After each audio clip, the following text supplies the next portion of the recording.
and structure. What I mean by structure is not the building, but how you decide things around here. How you do that. Now, what happens is the church starts to go up and over the life cycle and down is that as you move along to the top, and your church did this in the 90s, by looking at your information, is program gets up in the front seat. That is, we start spending a whole lot of energy on what programs to have. In fact, even now, if I took your programs out, you discover you're spending 75% of all of your energies trying to provide programs for people. And honestly, you're not getting very good results. I mean, you have very few children and very few youth, very few young people, and actually, your just programs are not working very well. You spend a lot of energy on programs. You ever been in a Mustang with 3 people in the front? Let me see the hands who have done this. You might have to think back a little bit. Aha! Our lady here with the camera, she's been in a Mustang. It's pretty fun, depends on who they are up front. But it doesn't last very long because it's pretty uncomfortable. Now, that's going to happen up here when a church is really, when your church was flourishing, whatever years those were, I forget standing here, trust me, if you were inside the ship, there was this struggle about vision and what programs, and which programs should we run, space, where's everybody going to be? Remember those days? Oh my gosh, we didn't know where to put that's programs up in the front seat. Do you need some programs? Yeah, some. Not the whole life of the congregation doing it. As churches move along that life cycle, what gets up in the front seat is structure. You ever been in a Mustang with 4 people in the front seat? It's not even fun no matter who you are. What do I mean by that? And you'll see this happen in churches because this is up here and we're struggling. We start having to ask, well, who's going to pay for that? We've never done it that way before. I mean, I just ask you, if I wanted to paint the walls in here purple, how long would it take you all to decide that? Well, you've never painted anything purple. That'd be the first problem, right? Who said anything about painting? You do know every change you bring, there's 3 responses. It doesn't matter how you do it or how fast or slow you do it or how many people's involved. 1/3 of the church will go, well, it's about time we did that. 1/3 of the church will go, man, there's something going on. What's different here? Can't quite figure it out. And 1/3 of the church will never even notice it. Have no idea. Or they'll say, well, now, I didn't know there was an HCI training Saturday. You wait till tomorrow. You'll discover the 1/3 of the people who go, well, nobody told me that was Saturday. Maybe that doesn't happen at your church, but it happened at the churches I served. You got some of those folks here? Could be you once in a while. You go, they just miss it. By the way, that happens every time. I don't care if you decide it by 3 people or have a 9-person, 12-month committee. 1/3 get it. 1/3, what is going on? I see something, and 1/3 goes, well, when did that happen? Who decided that? So I usually just paint things from Monday to Thursday to see how many notice. One of the lessons I've learned about painting in an established church is don't let it linger over Sunday, because then everybody knows, because it's half painted. So I just get it done from Monday to Thursday. And then 1/3 say, oh, I knew that was happening. 1/3 goes, something's weird here. And 1/3 says, well, who told? Nobody told me. All right.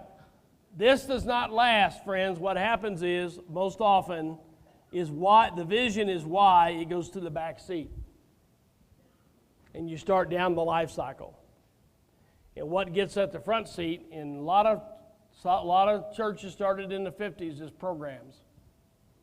We exist for programs. We don't realize that's what we're doing, but it's essentially programs over people even.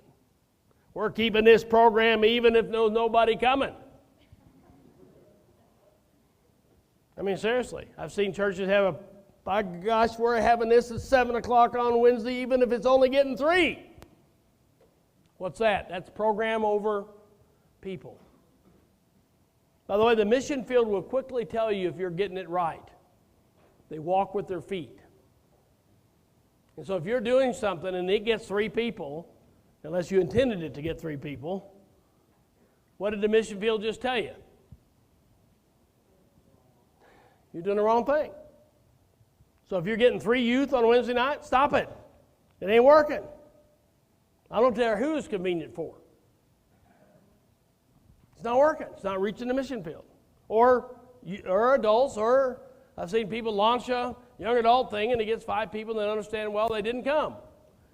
You missed it. Doesn't mean, so what? Try something else. Try something else. I was in Indiana on a conference a year ago, and my sermon title was, just try something. Just try something. Try some stuff. Be willing for it to fail, and fail. Now, if you fail, fail fast. That's not how Methodists do it. Methodists fail slow. We fail at something, and then we hang on. And I call it the long tail. You know, we try something, it works a little bit, it starts failing, and we hang on to it. And 15 years later, we're still hanging on to it, though our brain tells us this ain't working. You probably don't do that here, but in some churches they do that because they're afraid to say to somebody, we're stopping that. Just because you stop something doesn't mean we devalue somebody. It just isn't working. So one of the things you're going to need to do is do what I call a ministry audit and go through everything you do and ask the question, is this working? Sounds real simple till it's your deal. And when things are not working, you folks need to stop some things. I call it a ministry audit. I feel a prescription. A ministry audit. And we need to weed down and figure out what's the 3 or 4 things we need to do well and not 20 things. You keep trying to do 20 things, you're just going to stay exhausted.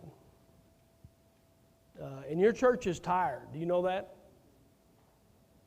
Your church is tired. Your people are tired. You've lost some confidence. And the way you regain that is got to reset the table so we can get a few victories. We need some victories so we can rebuild our confidence that we can reach the mission field back. So what then happens often is even programs start to slip because you can't afford it. They go to the back seat and structure gets at the steering wheel, and that just, everything comes down to we can't afford it, we've never done it, that'll offend somebody. I mean, everything's about how we make the decision, not about the decision. Methodists get more worried about how we make the decision than about the decision itself. So now, friends, that's a quick snapshot. Given what I just told you about who's where in the car, in your handout, I think there is a, what's on the next sheet? Is it even there? It may not be. Yeah, go to the life cycle. So the big letter means front seat steering. The first letter means I'm at the steering wheel. Does that make sense? So if I'm down here at birth, vision means I'm in the steering wheel, everything's in the back seat. Small means back seat. Big means front seat. First big letter is at the steering wheel, second's in the passenger seat. Given that and my explanation, where would you say your church is on the life cycle? Given the explanation, wait a minute, don't holler it out. I want you to take your magical pencil and pen and mark an X on your sheet where you think this church is on the life cycle. Okay? Everybody got it? I need my counters again. Where's my counters? You're going to have to help me.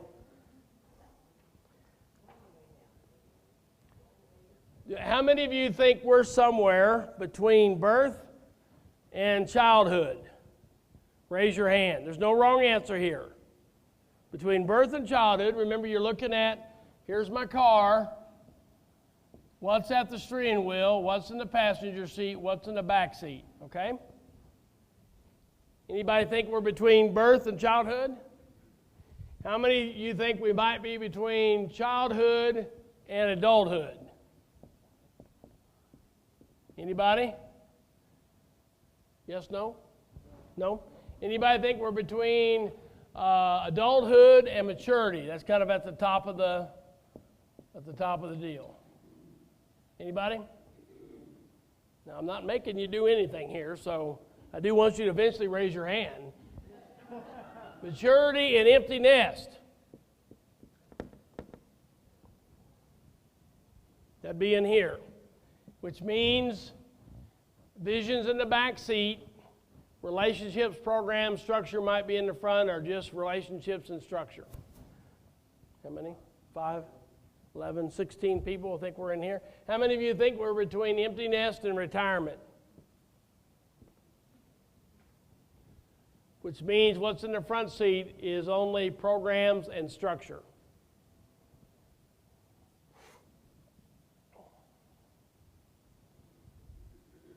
Seven? 25. Oh, 25, sorry. I don't do calligraphy well. 25 and 19, what's that? 44? Good thing you guys are helping me. All right, how many think you're between, did I do that right? Retirement? Empty nest to retire. How many think you're between retirement and old age?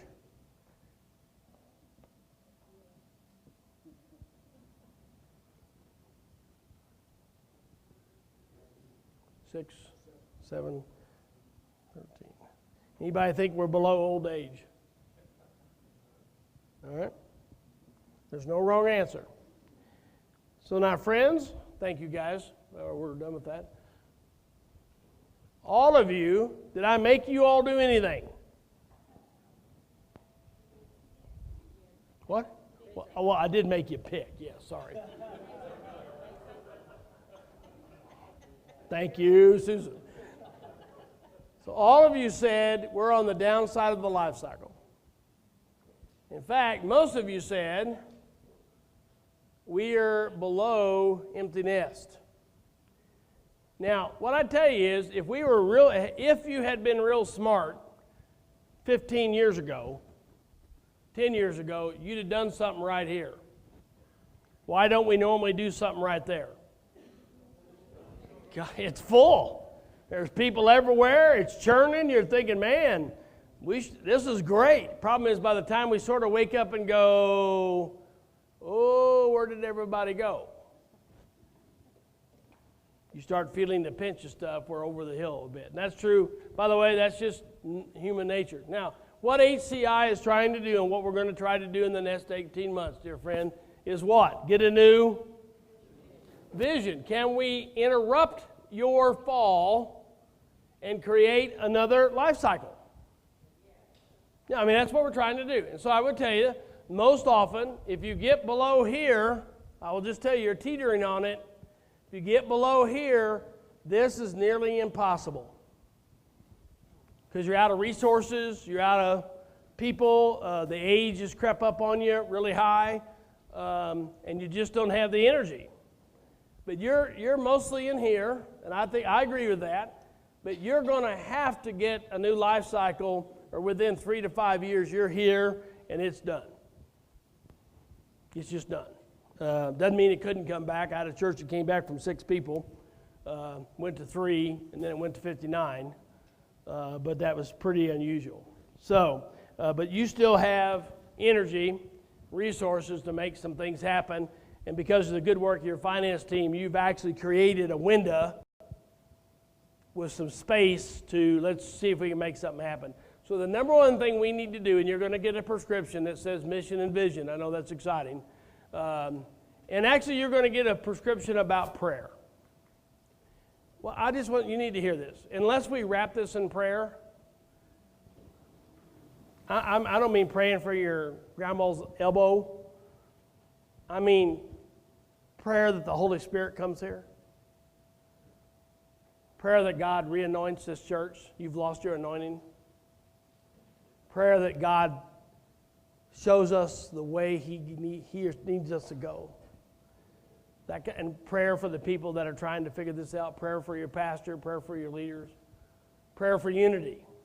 You're not a unified church. You got divisions. We need prayer for unity. We need to wrap this in prayer. I'm going to ask you to do a day of prayer and repentance. Yes, repentance. We have not done all that we could have done to reach people for Jesus Christ. We've let some personal agendas get in the way. We've just let time get in the way. So we just need to clear the decks, let some water under the bridge, and just start over, dear friends. Let some things go. Let some hurt feelings go. If you can't do that, new people are going to smell it. And the one thing new people don't want is controversy or conflict or disagreement. They got plenty of that in their life without coming to church and getting it more of it. So we got to get that. So I'm going to ask you to take what we call a day of prayer and repentance. It's a Sunday morning experience with somebody outside your church. So just call your church to prayer. If we can't wrap our brain and heart around some prayer here, this is moving the chairs on the Titanic St. Paul's. So I'm going to ask you to do that. But then 2 is, and then pray for God. What would you have us do? God, where do you need us to be 3 years from now? Not where we want to be, but where does God need St. Paul's to be 3 years from now? Where do we need, what? Point us. Point us in a direction. Give us a gift of a vision. And we got to reclaim some vision before fall. So we can say, okay, that's where we're going. Are you with me? Now, the minute you say that's where we're going, somebody's not going to like it. Now, just sitting here doing nothing, you already got plenty of people not liking it. So you just need to know that. So no matter what you do, somebody's not going to like it. It's just the fact of life. In fact, I've learned, Pastor, you need to get this in your brain, 10% of the people just ain't going to like you. Don't smile because you do not like that idea at all. He is a high-eyed. You know what that means is he wants everybody to like him. And he does too much. Quit it. 10% of the people at any one time don't like the pastor. Y'all know that? It's a very exciting deal. Church of Shepherd, when I got to 1,300, that's 130 people at any one moment that were mad at me. That's lots more people almost than I had in my school. It's like, what is that about? So it takes a lot of getting used to. But it just was. And I just learned not that I needed that. Don't get up in the morning and see how many I can make mad today. But on the other hand, I'm not going to let any single person hold us hostage from going to the preferred picture we think we've prayed about, we've wrapped it, we've wholly confident about. That's where God needs us to go. How the staff functions matters. What they do. The other thing that nobody's doing here is building teams. Everybody's doing stuff by themselves. I mean, if I had one person that I said, so who's the team helping you do X, whatever. What I heard most of the time, well, I'm just doing that, and then I find people to help me. Friends, that's small church. You're not a small church. That wears people out. That leads to all kinds of miscommunications, all kinds of missteps. Nobody's building teams. So part of the staff eval will be also learn how to raise up leaders who build teams. There shouldn't be a ministry one going in this church where there isn't a team of 10 people helping make it happen. Just leaders who raise up leaders, did you hear me? Who raise up teams of people to help them. It's crucial if you're going to be more than 200 a Sunday. If you keep doing it the way you're doing it, what you're going to do is drive yourselves down to about 125 in worship. Because the way you're doing it works for about 125. Actually, it works beautifully for about 100, 150 people. It's a very informal system of just getting people you know, and somebody sits by them, you meet them. Oh, why don't you help me do my deal? Are you with me? That works really great for 100, 150 people. Gets to 200 people or above, it doesn't work. And it wears people slick. Leaders who raise up teams to help them do. There should be nobody doing a ministry who can't say, here's my team of 10 people. And oh, by the way, here's the 3 new leaders I've found and raised up this year. In fact, every leader in this church should be working themselves out of their job. When I left Church of Shepherd the last year, they had 25 funerals and 25 weddings and about 15 funerals. I didn't do any of them. I'm the senior pastor. I didn't do any of them. In fact, the people doing the funerals, they didn't want me doing it. Now, it may say something else, but what it was we developed a whole care system that whoever was caring for people at the end of their life, that was the people who did the funeral. No pastor had ever done that at their church where I said, look, I know I'm the pastor, but these are the folks that have cared for you. These are the folks that know you. You know what I did at funerals at Church of Shepherd? I attended. All they needed was my presence. The people who actually were engaged in the ministry were the people who were sharing about the precious lives and memories of the loved ones we were burying. Mm-hmm. They were laity. In Missouri, you don't need to be clergy to bury somebody. You don't here either. And the weddings, we had all of our part-time local pastors doing them and following them up and making friends with the families and seeing them. You couldn't do a wedding at my church unless you're willing to stay in contact with the family for 12 to 14 months, once a month. Why? Relationships. I want to build relationships. I want that family to wake up 2 months from now and go, oh, that's my church. I didn't just get married there. But it wasn't me doing it. It was lay people and clergy. By the way, every clergy doing a wedding have a team of 5 people helping them. We took gifts to their house. We had big celebrations of everybody that got married. We had a Sunday where everybody got married at the church, showed up on Sunday morning, and they all came up front. We blessed them. We took a big picture, gave each of them a picture of the wedding couple and the big picture of 50 people up on stage that had gotten married that year. Does that sound fun? Had a big reception afterwards and had a full house. All organized mostly by lay people. Isn't that cool? We do the same thing with baptisms, by the way. Every time we did a baptism, they got gifts. We followed them home. We asked things. We brought them together once a year, put them all up on stage in a year, took a big picture, gave them individual pictures for the individual stuff, had special stuff for them, had a reception afterwards, and it was a complete mess that morning. 25, 30 babies up on the stage. They just never act quite right when they're all together. And it was great. It was great. So teams, dear friends, teams, not individuals. Teams. You must build teams. Churches that grow are churches that are led by lay people and staff and clergy, not one or the other. It can't be a church looking at the staff going, hey, you're doing great.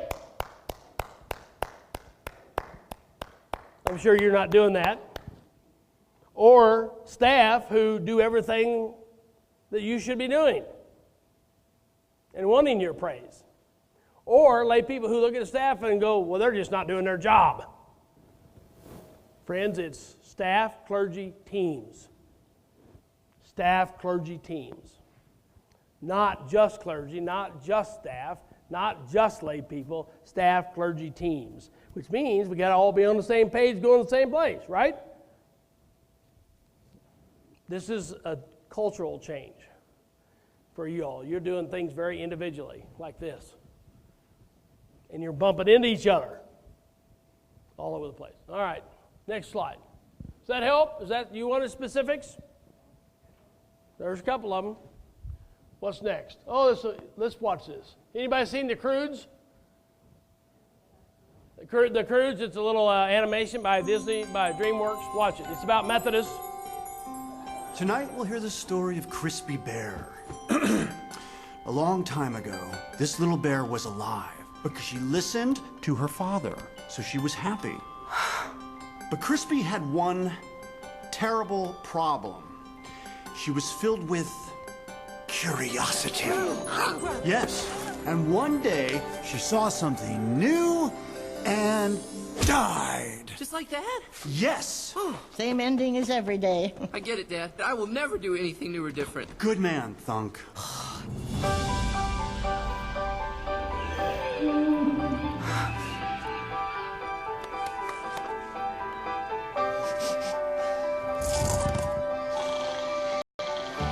My family has always survived by living by my dad's one rule.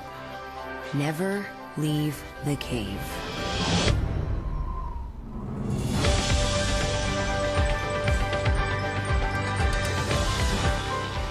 had the chance to explore the outside world. But what we didn't know was that our world was about to change. Eve, come down! Get to the cave! Go!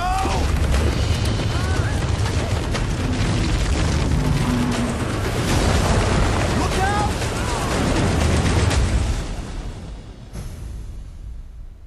You really need to see this.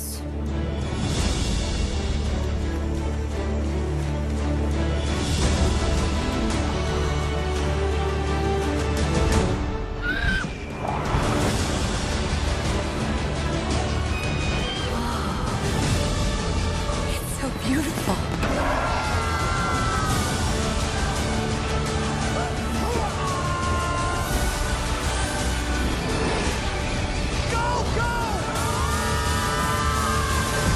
DreamWorks The Croods.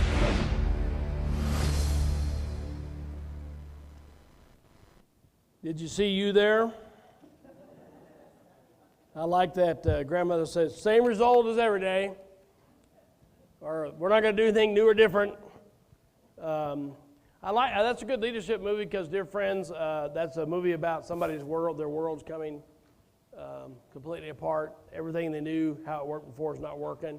The tendency is to go into the cave, right? And hunker down. Ride it out. But the truth is you have to embrace it. By the way, that's a Christian movie. It's DreamWorks. I don't know if you know this. Disney, who's from Missouri, by the way, originally, in his will left this whole thing about DreamWorks. DreamWorks was to be a Christian arm of Walt Disney. Every DreamWorks movie has hidden Christian themes. When you see a DreamWorks movie, you need to know there's stuff in it about faith. This one, can you see some of it? You remember did you hear what the girl's name was, the young girl's name? Eve. By the way, anybody seen the movie with your grandkids? Eventually, she runs into who? Adam. They look for a new world. They stand on the edge of the mountain, and they have to take a leap of faith. The whole thing's about embracing something new. It's a great thing to show to your leadership, to ask, okay, where are we in this? How are we doing with this? Because our whole world, by the way, as we've known it as Christians, has really evaporated. It's the Croods, C-R-O-O-D-S.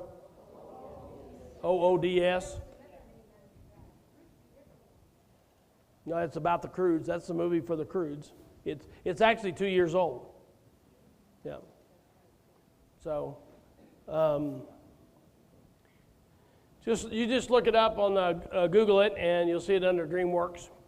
And so anyway, it's a great one to do. So it's a good leadership piece. So let's switch gears a little bit. We'll finish up the last of our time talking about one piece that I think we need to learn to do. Y'all have actually, I've not been here on Sunday morning, so I don't have a feel for Sunday morning, though I will tell you your Sunday morning schedule is crazy. Now, be careful what you agree to, because I might not fix it the way you would. So, but I do feel a need to do something about it. I really didn't sleep very well last night because I don't like messing with Sunday morning because it always makes people mad. Did you hear me? It always makes people mad, but yours is a mess. And if you were a new person coming into that, I've been here all day. It'd be hard to even know where to tell you to go or not go. Now, I'm not saying you ought to have 3 services, 2 services, 20 services.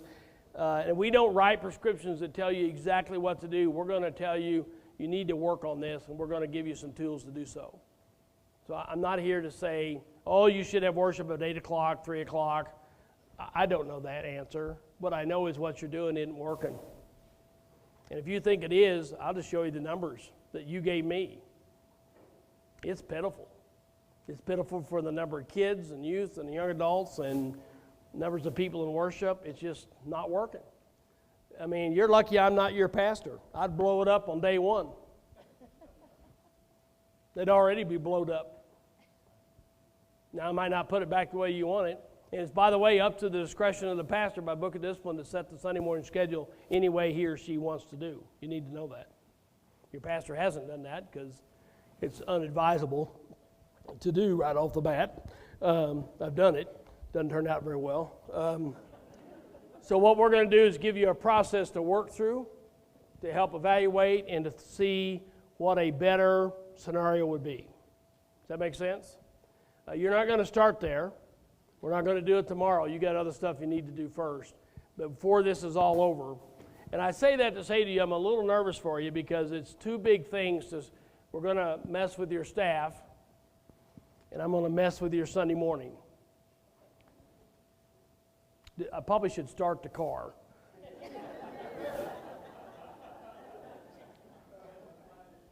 But I finally, they're working, the team's working on, I think if you don't mess with this and you don't figure this out, it isn't going to change your trajectory, which is down. So this needs messed with. I'm not going to tell you exactly how to do it, and this needs work on.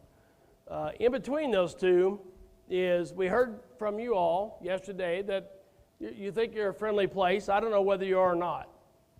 Every church in America tells me they're friendly. And you probably are nice. You might even be nice and friendly. I don't know. And you may be doing well at greeting, but my hunch is, and this is true about even really good church, and I didn't do this very well in my church, so you need to hear this. In fact, one of my big regrets in my life is that when I look back on the 3 churches I helped build with teams of people, I taught churches how to have great greeter systems, but I actually didn't teach them how to actually connect with people. You hear the difference?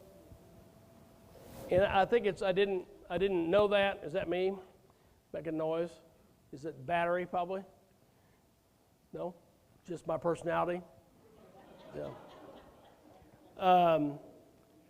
So we got to get beyond just greeter systems. Does that make sense? And so what you have in front of you is Legos. Anybody remember playing Legos? And I don't have a better example here, so you just have to live with this. Most congregations are, in terms of our relationship blocks, look like Legos. And so go to the next slide. So this is what remember how Legos, they snap together? And you have Lego blocks. Most of you, when you walk in here on Sunday morning or during the week, your friendship block is already full. That is, you're coming to see the folks you've always come to see. And you're going to your Sunday school class because, man, that's where my support's at. You're doing this, you're doing that, and all that's fine. There's nothing wrong with any of that. But the truth is, go to the next slide. This is what most guests look like when they walk in. In fact, if they had a whole lot of friends, they wouldn't be coming here. They're walking in because something's up with it. Do you remember me? Something's up with their life. By the way, could be good. Could be they just moved to town. Could be they're having a baby. Could be their kid got a driver's license, which is, we'll send you to prayer. Could be, and this is what you need to really hear. You don't know what happened to a new person's life last Wednesday. Their wife, their husband could have beat the crap out of them. You know, that's happening a lot. Somebody's drunk on Friday at their house. Their teenager's drunk on Friday. Their mother got breast cancer. Or somebody has died. Or I lost my job. What I've learned is you have no idea, friends, what happened with somebody's life last Wednesday that caused them to think, well, maybe at the church. But they walk in and you guys are so busy with yourselves, you actually don't see it, and then we're so nervous about offending people that we're not quite sure what to do, and we've tried things and probably gotten bad reactions. Most people, when they come as guests, they need some way to get from I'm by myself and lonely to connected with somebody.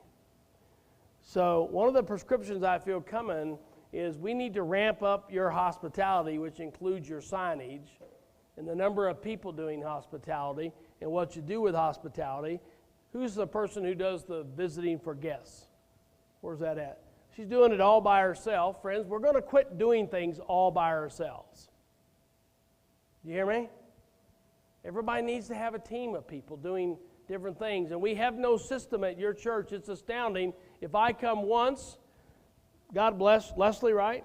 She takes care of them, and if she can find them herself and go sees them. And some of you may even be sitting here today because of her work. But the fact is, if I happen to come a second time, other than Leslie, it's just, I hope you make it. It's osmosis, figured out, which on your Sunday morning schedule would take a scientist, which I understand you have lots of them, but some of us are not. We're liberal art majors, and I can't figure out your deal. So it's got to be more than just Leslie. I mean, even if she's doing the greatest job in the world, one person does not connect to more than a couple, 3 people. And so what happens if somebody comes once at your church and 6 weeks later comes again?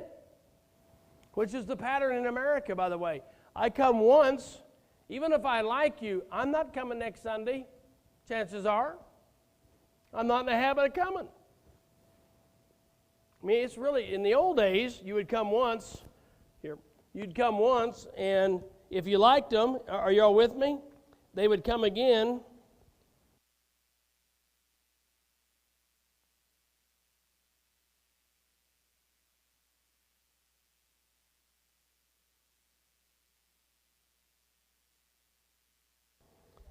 No, there it is. How about that? So I am a scientist. So rocket surgery, put it in there. Anyway, where was I at? Oh, the habit is, in my old days, people would come once, if they came again, they like us, they're going to stay. They come once, don't come again, they must not like us, right? Well, today that doesn't even work. They'll come once, and you'll see them 6 months from now, and they actually tell you they're from your church. And you won't know it, so they come again. It's just all over the board. And so that takes a group effort, a team effort, a system to track that, because it's all over the place. And then just greeting isn't enough. They need to get connected. That's not a one-person operation. That's everybody. There's a lot of people in the game. So we need to ramp up both your hospitality and your capacity to actually connect people. And it can't just be, well, we visit them once and we send them a letter and we hope they make it. There's got to be something behind that, okay?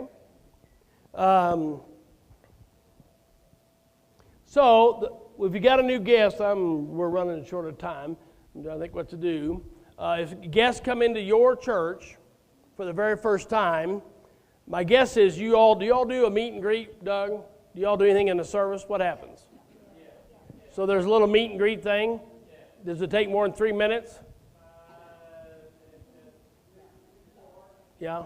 So this is going to be hard on your pastor too, because he likes to talk to people. I'm a high D. I don't need to really talk to anybody particularly. So here's what it is for a guest in your pews, by the way. I don't know if you know this. It only takes about 35 seconds to meet everybody as a guest. So if I'm in your pews, you get up for meet and greet, right? And I'm sitting in your pew, and this is probably not true, even if my pew's full, which is unlikely, and the pew in front of me is full, which is unlikely, and the pew behind me is full, which is unlikely, here's about how long it takes a guest to meet and greet. Good morning, welcome. Good morning, welcome. Good morning, welcome.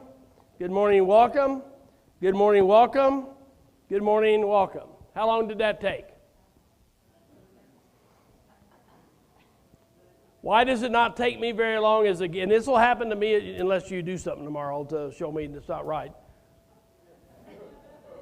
Why does it not take me very long as a first-time guest to do that?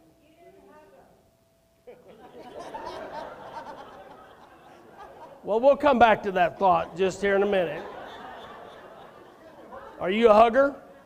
Well, that's a nice thought, but not everybody wants to be hugged. So you need to know that. So, yeah, well, now y'all getting ornery. So we're back in Missouri. This is how they act in Missouri. So, what was I doing? Oh yeah, I'm going around. The reason it doesn't take me very long, unless I run into the hugger, who I might hit, if she tries to hug me. I don't hug well. Is I don't have a story to tell.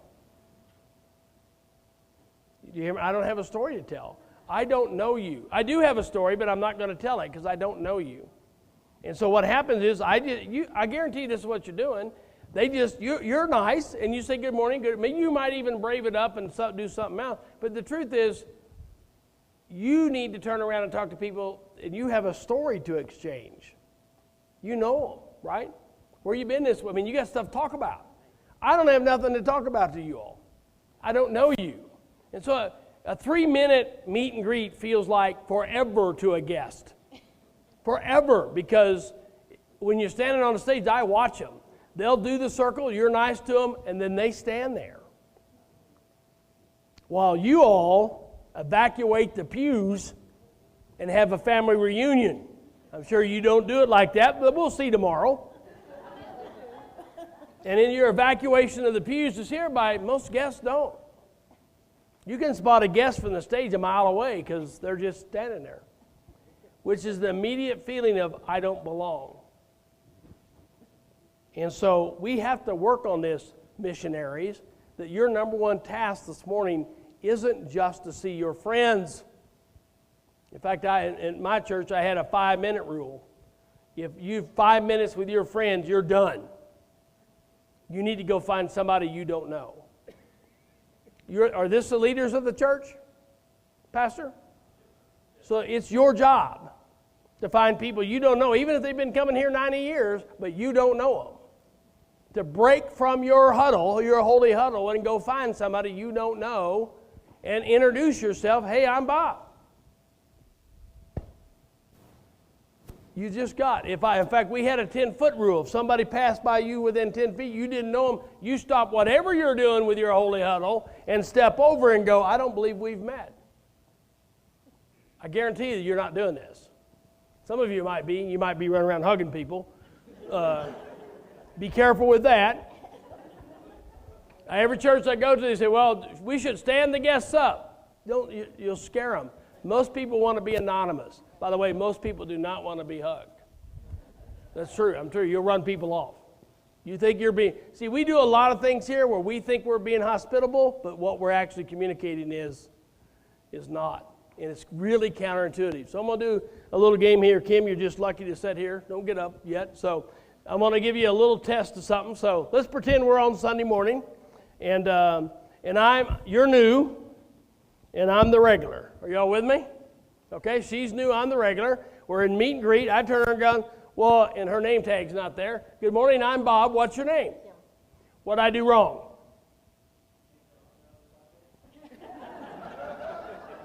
Remember what I told you last night?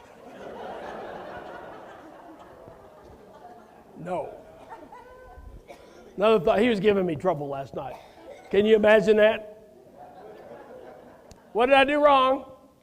Perhaps you weren't watching close enough. Let me do it again. So we're Sunday morning meet and greet. She's new, I'm the regular. Good morning, I'm Bob. What's your name? Kim. What did I do wrong? No. No. What? No.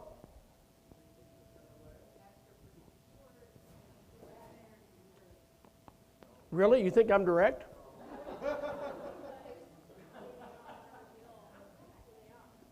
Okay, so she's close to the answer. Let me do it again. Hey, I'm Bob. What's your name? Well, okay, I shortened it up to hurry up the deal. She was after it. Aha! Answer right there. Now, this is very counterintuitive to all of us. I used to do it all the time. We walk up to somebody we don't know in church and think I'm being really friendly here. And I go, hey, I'm Bob. What's your name? The mistake is, what's your name? Here's why. There's a great deal of people who walk into your sanctuary who are not ready. And the minute I step in like that, now, stand up a minute, Kim. So even if I step into her personal space, she's already backing up like this. But I stepped in her personal space with asking, what is your name? And yet, if you're not careful, I did this for years. And what happens is they're not going to say something bad to you. They're not going to indicate to you they're not going to come back. And you're not getting many people back. It's not because you're not friendly people, it's that we haven't thought about it. And so I've had to learn really the hard way. We need to do some exercises on Sunday morning, Pastor, with our folks to help us know what should I be doing. So what I should be doing is, good morning, welcome to St. Paul's, I'm Bob. I'll get back to you. What did I just do? Left it over. Now, if Kim says to me, play along, and gives me her name, good morning, welcome to St. Paul's, I'm Bob. If she says, hey, I'm Kim, what did she just tell me? She wants to play ball. Well, I mean, she volunteered, she opened the door. So now, what do you all do at this point? Typically, Sunday morning, what do you do?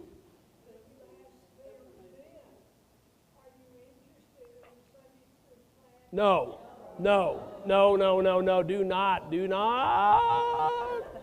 You and the hugger lady here, do you all sit close together? Do you two sit by each other?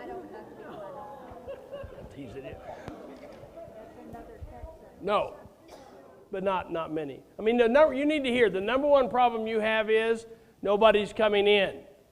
You're getting 1 to 2 guests a Sunday, maybe. Friends, you lose 10% of your congregation every single year, no matter what you do, even if Jesus is here walking on water. So you run 200 a Sunday, you're going to lose 20 people a year before you start the year. You know why?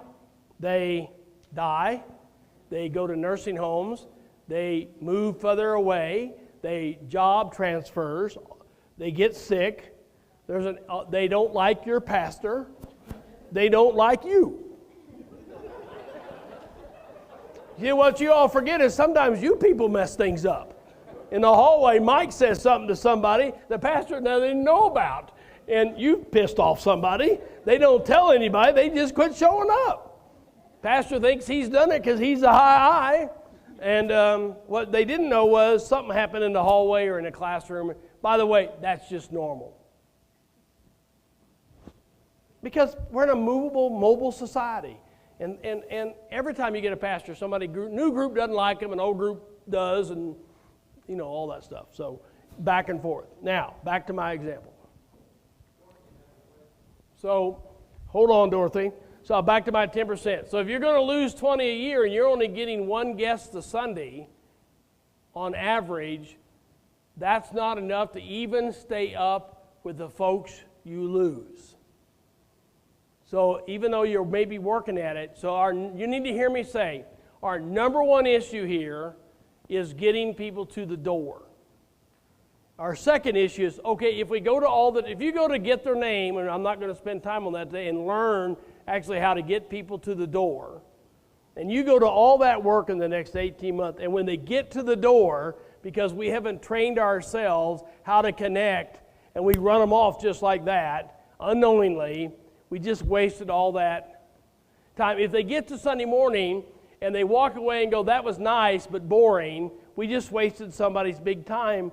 Or they get to Sunday morning, they can't figure it out. That's why the Sunday morning experience is so important to have fixed. So, back to Kim. So if I just go, hey, I'm Bob. Welcome to St. Paul's. Play along. My name's Kim. Now, if she doesn't give me her name, what should I do? Back off. She's not ready. Don't press her. Just say, hey, if there's any way, you're going to repeat this. Any way I can be helpful today, just let me know. Say that with me. Any way I can be helpful, just let me know. That is really the line we need to learn outside and inside the church. When you're out and you meet somebody and you have this urge to say, hey, you want to come to my church? And you don't really know them very well, what you should be saying, is there anything we could do to be helpful from St. Paul's? Quit selling the church. Quit selling the church. It doesn't need sold. Start asking, what could we do to be helpful? And when they're inside your building, the question isn't, would you like to come back next Sunday? I want you to my Sunday school class. Can you join my circle? It looks like fish blood on water. Fresh blood. fresh. They might even write a check. Let's get them. By the way, they know that when you're doing it. What you should be doing is, good morning, I'm Bob. See, she's scared now. She didn't give me her name. So what I should do, hey, is there anything I can do to be helpful today? Just let me know. And back away. It's okay. People need to be anonymous in today's culture. They're not ready. It may take several Sundays before somebody, by the way, 2/3 of every guest you have don't sign your register. Why? Because they think you're going to do something weird to them during the week. I'm not going to do it. So it's just, we're in a very different culture today. Remember, this is not a church-centric culture. They don't trust us.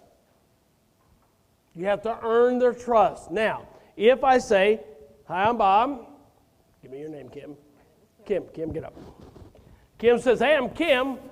What should I do now? Well, I'm not hugging her.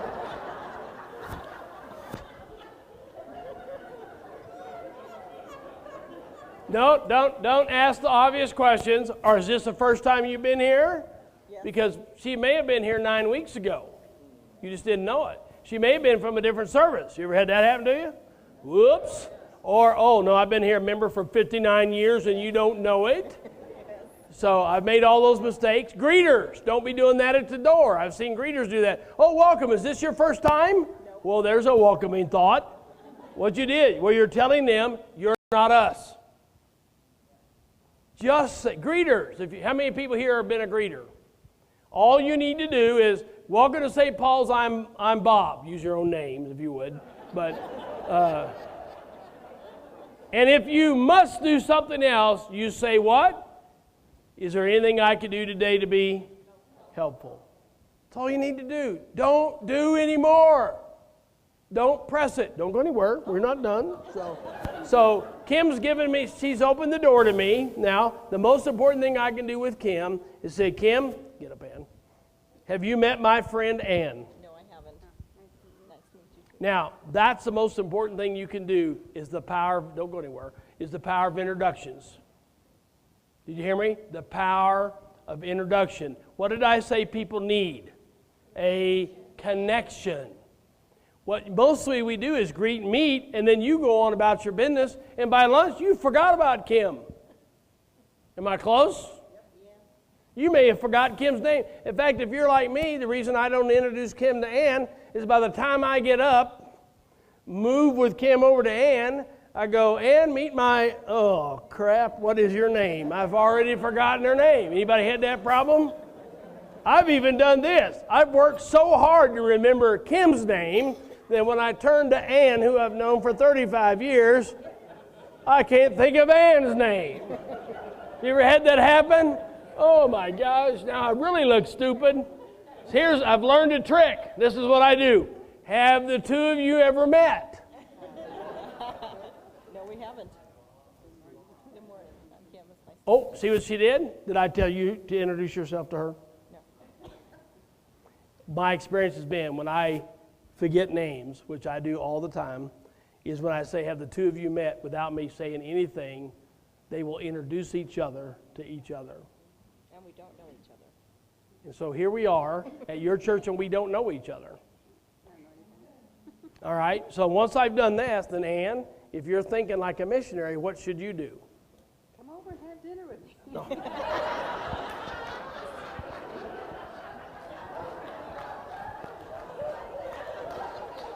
You're killing me here. You're killing me. Introduce her to Joy, would you? Introduce her to Joy. Have you ever met my friend Joy?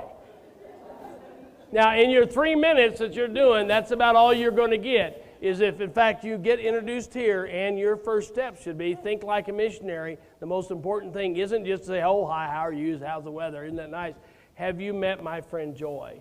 Because every time you power the introduction to somebody, you run a chance that somebody makes a connection. You run a chance that when church is over, she'll turn back towards Joy for some connect and begin the conversation. Okay? Let's give them some appreciation for their help.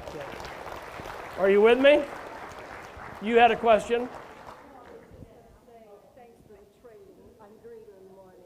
Oh, now, I appreciate the hugging piece. Stop it. If you hug me in the morning, you'll probably all hug me tomorrow. I'll be... I'm a high D. I don't need no hugs. So, well, I'm being serious, friends. Hugging folks steps way across the boundary of people you do not know.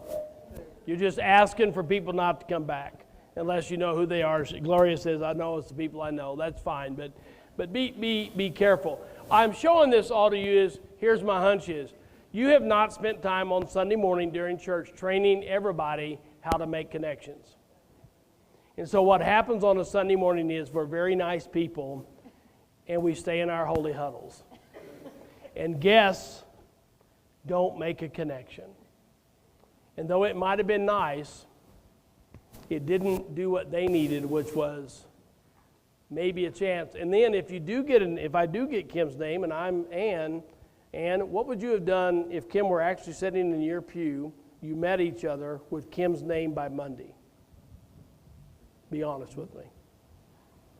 So you've met Kim this Sunday at church for the very first time. You've had a lovely conversation. You've even followed Bob Farr's instruction, introduced her to Joy. What would you have done with Kim's name on Monday of your life?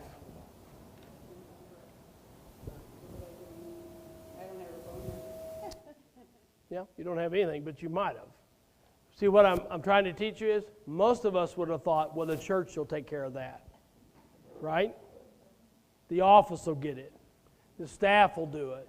The pastor would do it. What we're learning, churches that are thriving today, when you see big mega churches, you wonder why, part of the reason they're thriving, they have an understanding the most important connection somebody makes on Sunday morning isn't from here up to the pastor, it's between people.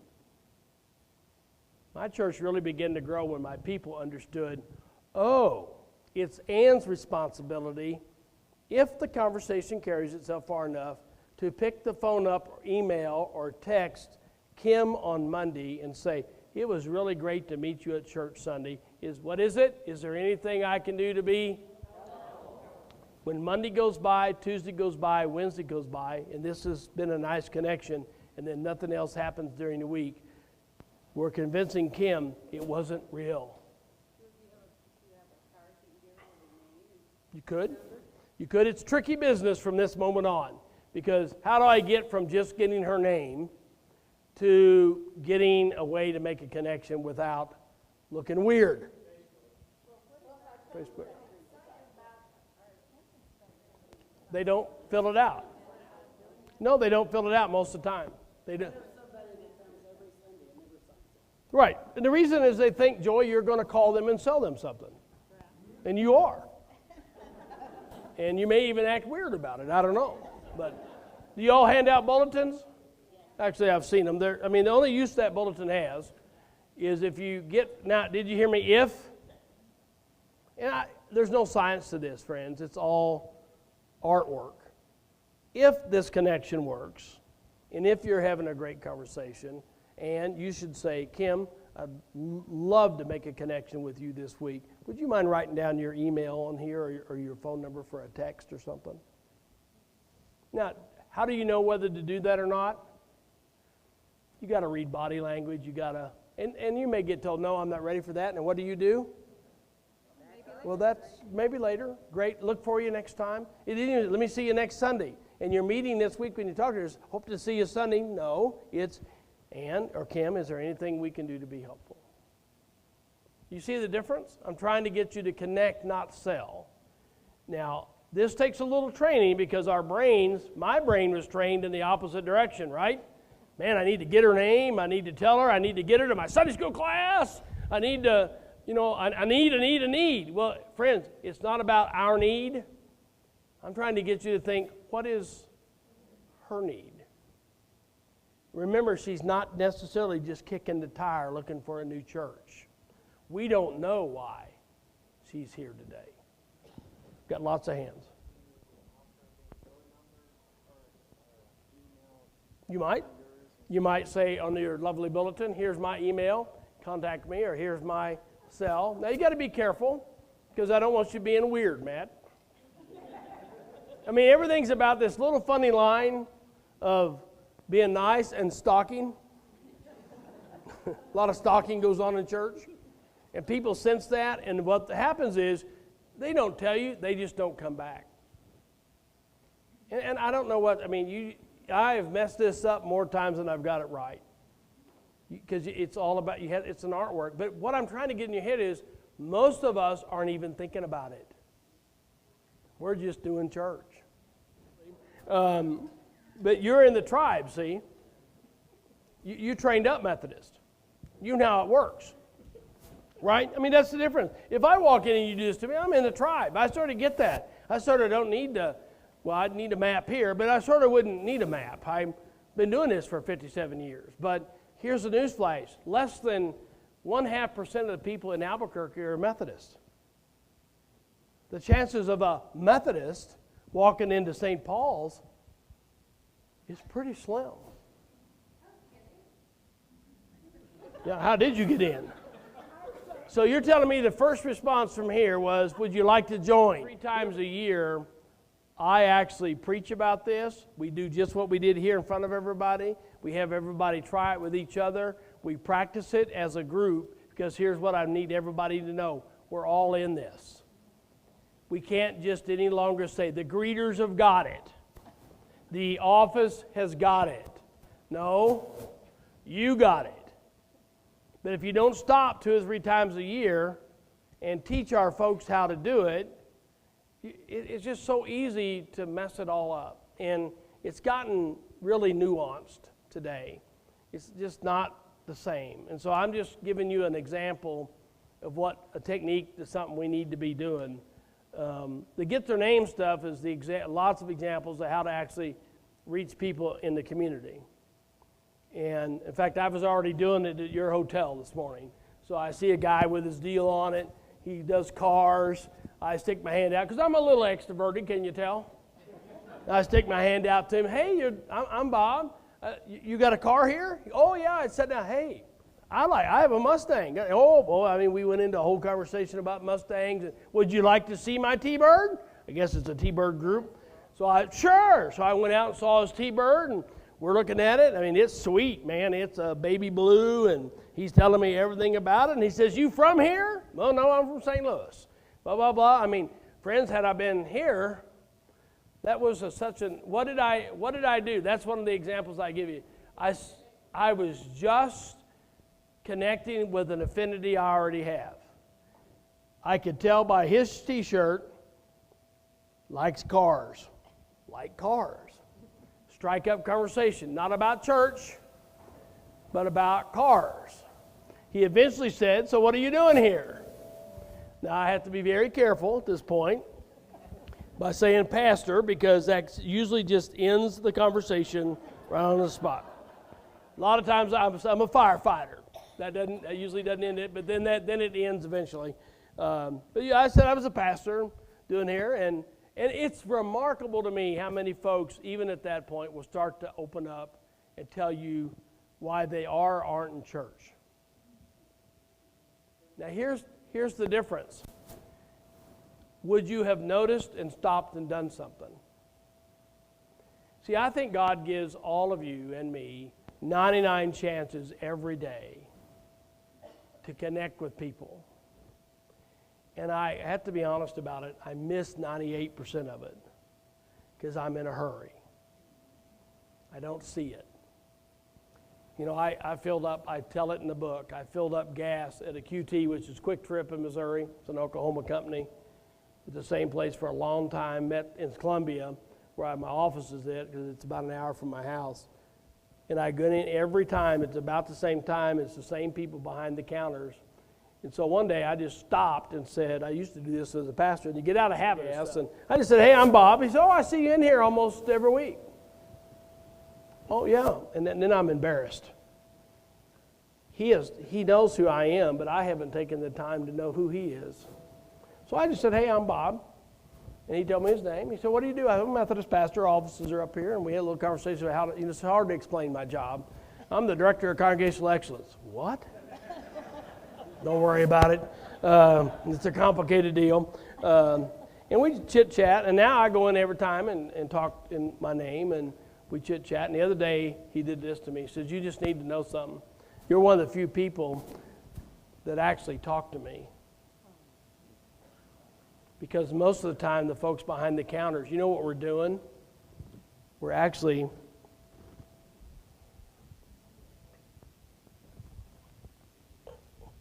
on our phone talking.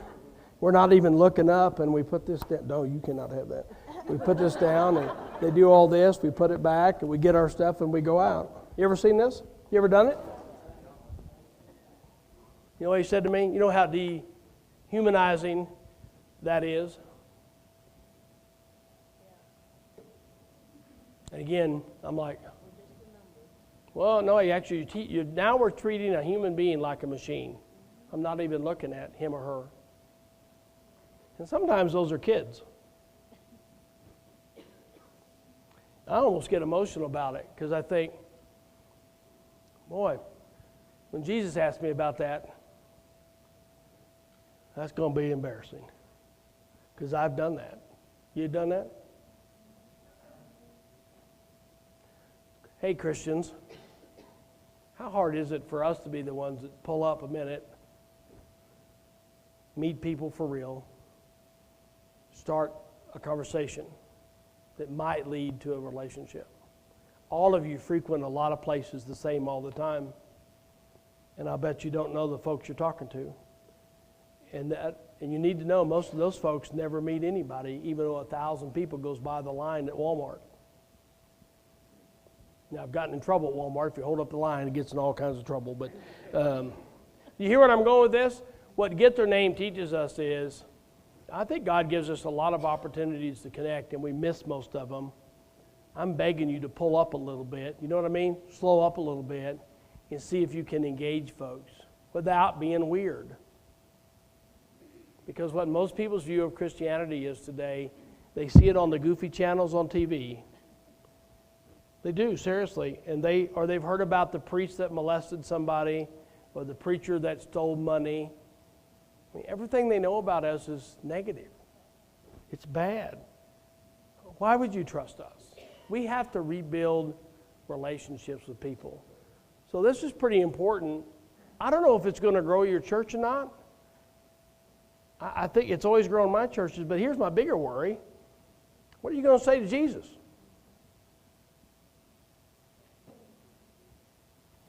I mean, you had a hand up. And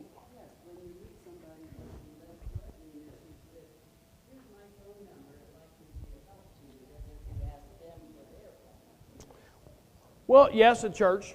Now, out in the public, you got to be really careful. You look like a stalker either way. So, and you look like a stalker to me, Marilyn. So, Marilyn makes a really good observation. She said, would it be better if I actually gave the bulletin with my phone number on it to them? Yes. Good catch. Absolutely good catch. Oh, I'm going to stop. I promised you I'd stop 2:30 or so. Has this been helpful this afternoon? So as you can tell, our team's been working all day on the report. What we're going to do is finish that report when I get in there this afternoon. Hope to get it to Doug by 5 o'clock. You need to know this. We're going to run that report by Doug. I'm not going to surprise your pastor on Sunday morning with anything. I never found that helpful myself. Aren't you glad? And we're going to run that. He may nuance a few things, but if I'm giving it to you tomorrow, what you need to know is he agrees with it. And that's where he wants to go. And you need to know, he did say I've stepped on his toes a couple of times. While I'm reevaluating the staff and realigning that, I'm also going to give this man a personal growth plan. Because there's some things he needs to do differently and better as he learns to pastor this church. And he knows that's coming. You're not going to see it because I don't think that's fair to him. But I want you to know he's going to get a personal growth plan. We do this with a lot of pastors. We all should have a personal growth plan to address some things that makes him a better pastor in relationship to your church. And I'm going to be asking 3 of you actually to help hold him accountable to make sure that happens. Not as a supervisor, but as a friend. That make sense? So I'm not going to ask the staff here or you to do things that are uncomfortable when I haven't asked the pastor to do some things that are going to stretch him to be uncomfortable too. We're all going to get uncomfortable together as we move forward and what we're doing. So let me just finish with this. Friends, I'm pretty passionate about this, can you tell? If you get their name, I'm even more passionate about that because here's what I know. As I told you, I grew up blessed with a mother and grandmother who loved the Lord, who loved the Methodist Church, and I kind of found my life in the Methodist Church. But my dad didn't do that. My dad died at 43 years old in a house fire, fighting fire in a house of a Methodist person trying to get saved. My dad has been blocks to your church somewhere. Now, it could be somebody's son, somebody's daughter, somebody's mom, somebody's aunt, uncle, within blocks of this church, that unless somebody leaves this building and goes to help that, they're never going to know how valuable what you have experienced there is in your life, yes? And they're never going to know how desperately God loves them. So I'm a little passionate, and I get a little bored sometimes. I apologize for that. But in my 37 years of doing this, I've seen lots of people like my dad who started out there, who I got to walk with into here. And I just need some more of us to do that because they're there. And if you start to do that, what I've seen every place I've been is the church comes alive. The church comes alive. And you come alive. I'm almost convinced the reason the Methodist Church is dying is because we've forgotten how to talk to other people about our faith. And in talking to other people about our faith, we actually find our faith. Jeremy, as long as when you have to talk to other people about your faith, you have to figure that out. You actually find your faith. Otherwise, it goes dormant. So that's my prayer for you is, this is all lovely, but my prayer is that you catch fire, that God can use you individually and corporately as a church to reach people like my dad in Alabama. What I know is it could be end up one of your children. One of your relatives. My children could move to your town. Right? Your children could move to my town. And wouldn't you want a church? Wouldn't you want a group of people who would look up your children, your grandchildren, and make a relationship? Can I pray for you? Doug, come over. Appreciate the invite, Doug. Appreciate you being here. We don't really know each other very well. We just know each other from workshops and this. And he has a great what? Look like brothers.